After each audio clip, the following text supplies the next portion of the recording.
The Big Three, los tres grandes asset managers del mundo: BlackRock, Vanguard y State Street. Estos son unas firmas que se dedican a administrar cantidades de dinero masivas. Son genios en manejar el dinero, pero no es propiamente el dinero de ellos. Los Big Three manejan 25 billones de dólares y, por ejemplo, el PIB de Estados Unidos es 29 billones. O sea, están ahí. Muy cerca. Un organismo que maneja dinero de otros y lo diversifica en otros sectores. Realmente yo creo que muchas personas podrían llegar a pensar que un asset manager viene siendo el gobierno. Tienen muchos elementos en común, pues resulta que BlackRock, Vanguard y State Street han invertido miles de millones de dólares en el desarrollo e impulso de empresas que se dedican a la industria militar en Israel. Y es algo curioso porque, según lo que yo he visto con respecto a las misiones y visiones de estas empresas en los últimos años, te dicen que ahora su misión no solamente es generar y multiplicar capital, sino también generar bienestar social, y ahora los estamos viendo que están invirtiendo en armas israelíes. Hay otro tema que hace que estas empresas las investiguen un montón y estén muy en los focos, y es inmiscuirse en políticas públicas de estados más pequeños. Tienen tanta capacidad de invertir en lobby y otro tipo de mecanismos que les permiten acercarse a las políticas internas de un país que efectivamente lo hacen. Yo soy Andrés Juan Ramírez Restrepo, abogado. Y yo soy Juan Andrés Novoa, soy economista. Y en este espacio nos dedicamos a investigar acerca de bienestar y riqueza.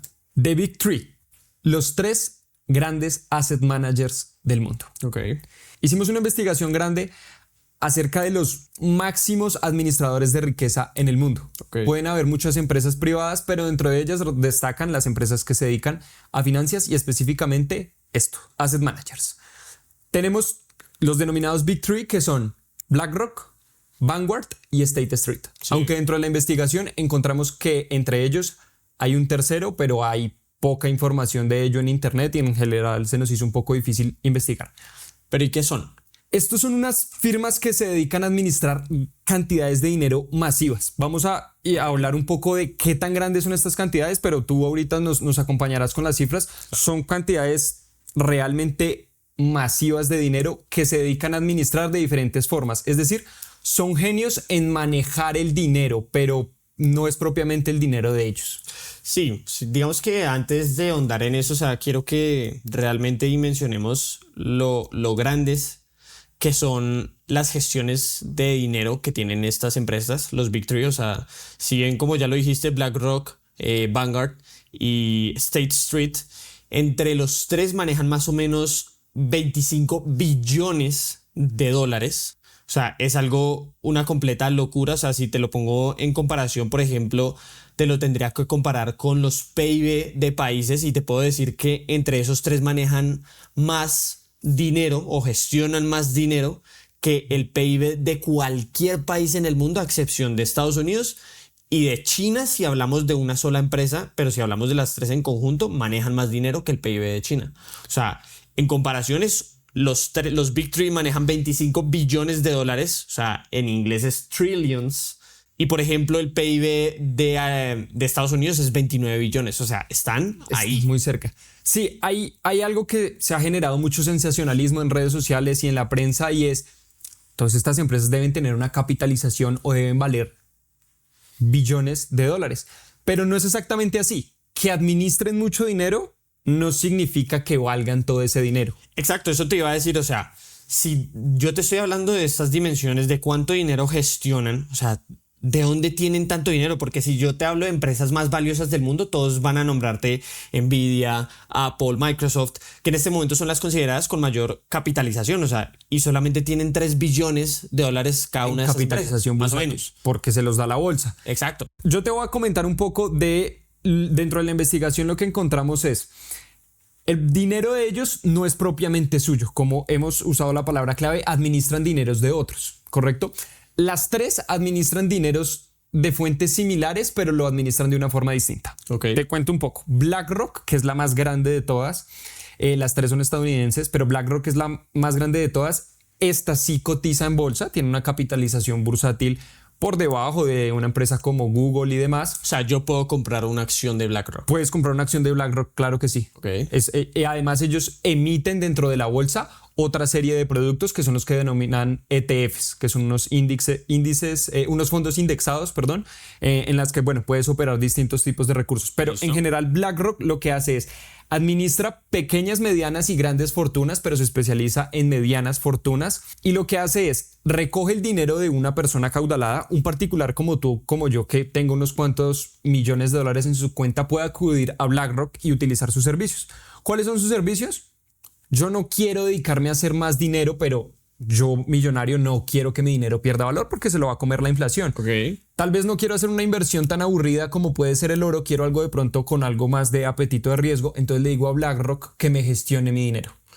¿Correcto? Entonces BlackRock, imagínate, gestionando dinero de muchos millonarios y de muchos empresas también que tienen dinero disponible para invertir. Mismamente BlackRock gestiona los activos de grandes compañías como lo puede ser Apple en su momento o como lo puede ser incluso la petrolera saudí Aramco. Gestiona dinero que a estas empresas les sobra, lo gestiona en otras actividades.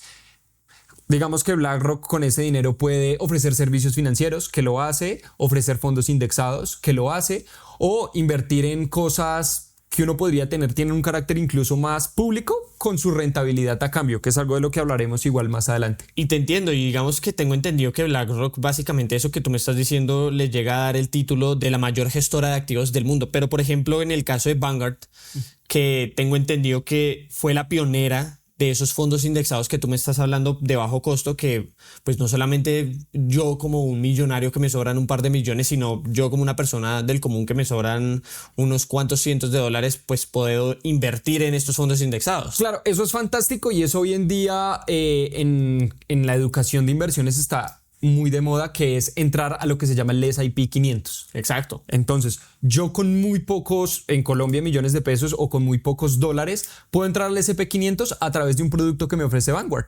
Vale, no sé, está como en 2 millones de pesos colombianos. Esa fue una de las propuestas de valor iniciales de Vanguard, porque te daban acceso a estos productos tan sofisticados. Pues tener una porción de las 500 empresas más valiosas del mundo suena muy halagador y te lo daban por un precio pues que te parecía en muchos casos irrisorio, y puedes incluso estos fondos indexados ir acumulando estos títulos hasta amasar una pequeña fortuna en fondos indexados que tradicionalmente son una buena recomendación de inversión porque se han mantenido por lo menos por encima de la inflación. Hasta ahora lo que llevamos diciendo es básicamente, si bien estas empresas gestionan cantidades inmensas de dinero, el dinero no es de ellos, el dinero viene de terceros, por así decirlo. De terceros, y hay terceros de lo más variopintos, personas como ya hablamos, como tú, como yo, que nos sobran desde unos pocos dólares hasta unos pocos millones de dólares. Pero hay algo muy curioso, también gestionan el dinero de muchos gobiernos, de fondos de pensiones, de, como te decía, empresas privadas de gran tamaño. Entonces tienen un hall de clientes lo suficientemente grande para acumular tanto dinero bajo su administración. ¿Qué ganar?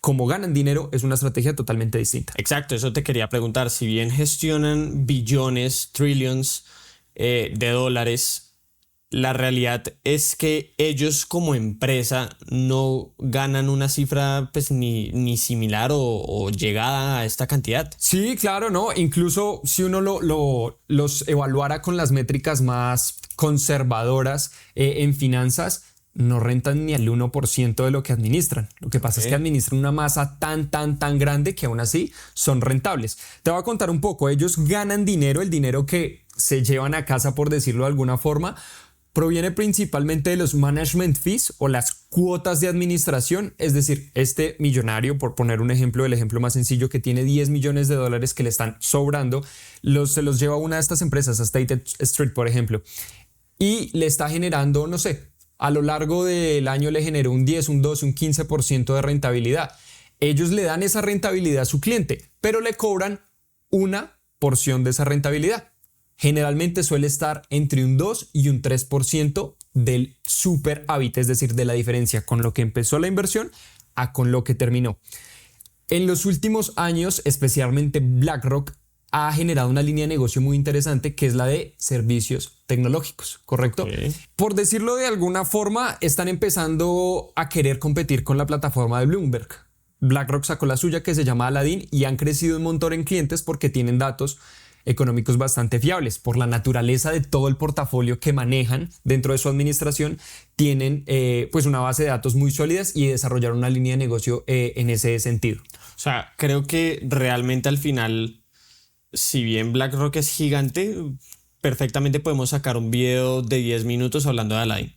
O incluso hablando de Bloomberg o todo eso, o sea, es casi que otro mundo completamente. Claro, es el mundo de los datos económicos financieros, tú sabes un poco más de eso, pero eso es un mundo aparte y bueno, digamos, Exacto. escapa un poco del contenido de esta investigación. Digamos, ya centrándonos un poco más en lo que llevamos hablando y que me parece muy curioso, y es que todo esto que tú me estás nombrando, un organismo que maneja dinero de otros y lo diversifica en otros sectores, la verdad es que me parece algo similar de pronto a una discusión que podríamos tener, y es realmente yo creo que pues se podría llegar, o sea, o muchas personas podrían llegar a pensar que un asset manager viene siendo el gobierno.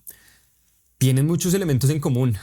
Sí, exacto, o sea, digamos que o sea, si lo ponemos a ver desde los puntos y si creamos una tabla donde muestre los checklists de cada uno, pues al final yo creo que completaríamos que tienen muchas similitudes. O sea, la primera es que hay un manejo de fondos por parte de terceros. Primero, con respecto a los asset managers, pues claro, llegan los inversionistas, quieren manejar su dinero, voluntariamente se lo dan a estas empresas, a estos administradores de activos, y ellos básicamente lo diversifican mediante diversas inversiones. En el caso del gobierno, por ejemplo, pues la diferencia es que uno no es tan voluntario. A ti no te sobran los millones y se los das al gobierno, sino que básicamente pues tú tienes un porcentaje de ingresos y parte de eso son los impuestos, el cual el gobierno al final lo va a invertir en diferentes sectores. Si bien si lo hablamos de la parte más amplia es bastante similar, obviamente si lo ponemos mucho más estricto pues no es lo mismo. O sea, el gobierno no te quiere multiplicar el capital. Claro, pero sabes que eso nos da pie a una discusión interesante y a entender un poco más pormenorizado la naturaleza de cada uno de estos fondos. Como te decía al principio, BlackRock es el más grande, es privado, cotiza en bolsa. Sin embargo, los otros dos no los podemos dejar ahí. Gestionan también PIBs de país completos. Claro. Vanguard tiene una naturaleza un poco curiosa y es una naturaleza que ellos llaman mutual. Es decir, el fondo le pertenece a sus accionistas. La empresa Vanguard le pertenece a las personas que tienen su dinero en Vanguard, ¿correcto? Y el caso de State Street es el más tal vez rimbombante de todos porque State Street es un organismo público, es un órgano del banco que controla la bolsa de Nueva York, ¿correcto? Entonces ahí vemos cómo este entramado financiero pues tiene unas redes súper profundas. Dentro de la investigación encontramos State Street tiene como 230 años, es de 1700 algo. Sí. Tiene un montón de tiempo gestionando activos. Antiguamente gestionaba capaz oro, gestionaba comida, pero hoy en día pues gestiona todo este paraíso, digamos, financiero.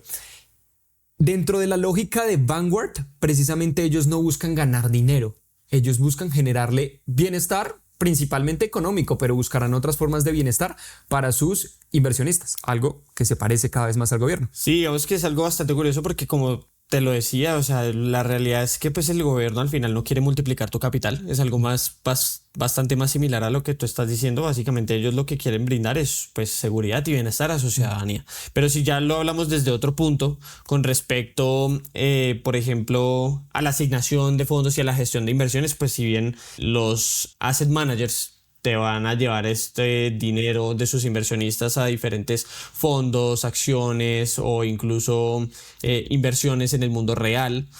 Pues, claro, y ahí se parecen cada vez más, digamos de una manera incluso peligrosamente más a un Estado. Fíjate que dentro de la investigación encontrábamos cómo ellos quieren construir carreteras para cobrar peajes, quieren manejar muelles. Exacto, o sea, literalmente es básicamente o sea, eso no es lo mismo, pero es bastante similar porque si bien pues eso lo hacen los asset managers, pues en el caso del gobierno pues te lo van a invertir en educación, en infraestructura, en defensa y en salud, y al final ellos quieren que esa inversión les genere unos beneficios futuros, que al final y al cabo es básicamente una gestión de capital. Una gestión de capital. En ese sentido, en esa faceta, estos asset managers y los gobiernos se parecen un montón. Y hay casos que nos hacen cuestionarnos en manos de quién deberíamos depositar nuestro dinero. Es un caso que tiene sus condiciones éticas complicadas, pero lo vamos a dejar un poco de lado para tener la consideración objetiva de lo que queremos estudiar, y es el caso de muchas de estas empresas israelíes que se dedican a la producción de armamento militar. Israel, sabemos, exportador de industria militar casi que estrella en el mundo. Pues resulta que BlackRock, Vanguard y State Street han invertido miles de millones de dólares en el desarrollo e impulso de empresas que se dedican a la industria militar en Israel. Y es algo curioso porque según lo que yo he visto con respecto a las misiones y visiones de estas empresas en los últimos años, siempre lo han vendido muy ligado a lo que vienen siendo los objetivos de desarrollo sostenible, o incluso hoy en día a la inversión social y inversión sostenible con respecto a los objetivos de ESG, donde básicamente dicen que ahora su misión no solamente es generar y multiplicar capital, sino también generar bienestar social, y ahora los estamos viendo que están invirtiendo en armas israelíes. Sí, y no solo en armas israelíes, como te contaba, manejan la fortuna de empresas petroleras, pero a su vez invierten en empresas petroleras. Y entonces ahí es donde se generan, como te digo, unas condiciones éticas que uno diría, eso es típico de una empresa capitalista estadounidense. Claro, el greenwashing. El greenwashing, tal cual.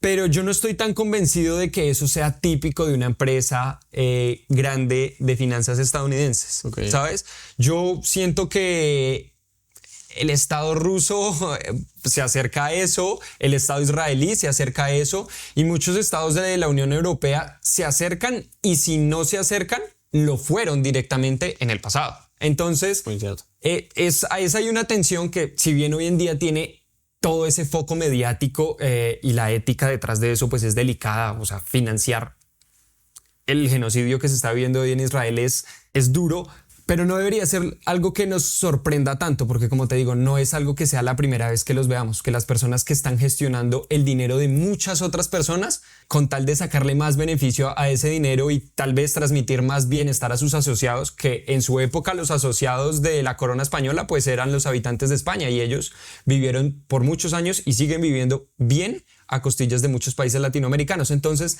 ese discurso que se da hoy en día en contra de estas compañías, si bien es cierto, no es la primera vez que lo escuchamos. Claro, realmente al final volvemos a la comparación entre un asset manager privado y el gobierno público.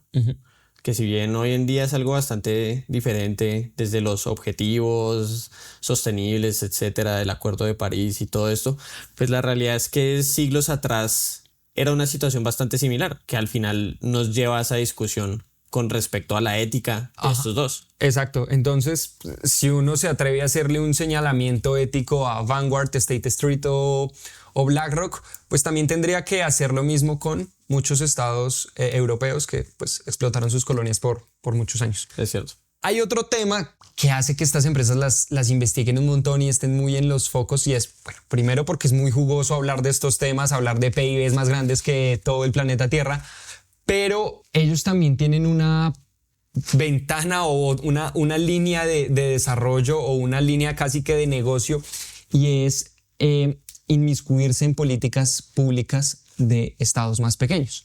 Okay. Gestionan tanto dinero, tienen tanta capacidad de invertir en lobby y otro tipo de mecanismos que les permiten acercarse a las políticas internas de un país, que efectivamente lo hacen. Según la web de Open Secrets, en promedio cada una de estas compañías gasta entre 2 y 3 millones de dólares en lobby anual. En lobby político. En lobby político. Okay. Y esto lo hacen principalmente en países relativamente pequeños. Es algo muy curioso porque si bien tú me estás dando ese dato, yo te tengo otros dos que ya no es por la parte pública, sino que es por la parte privada. Entre solamente estos tres fondos controlan más del 20% de toda la capitalización del mercado de valores de Estados Unidos. Básicamente controlan el 20% del sector privado en Estados Unidos. Y no solamente eso, sino que más de un 25% de los votos de las empresas, de las juntas directivas de las empresas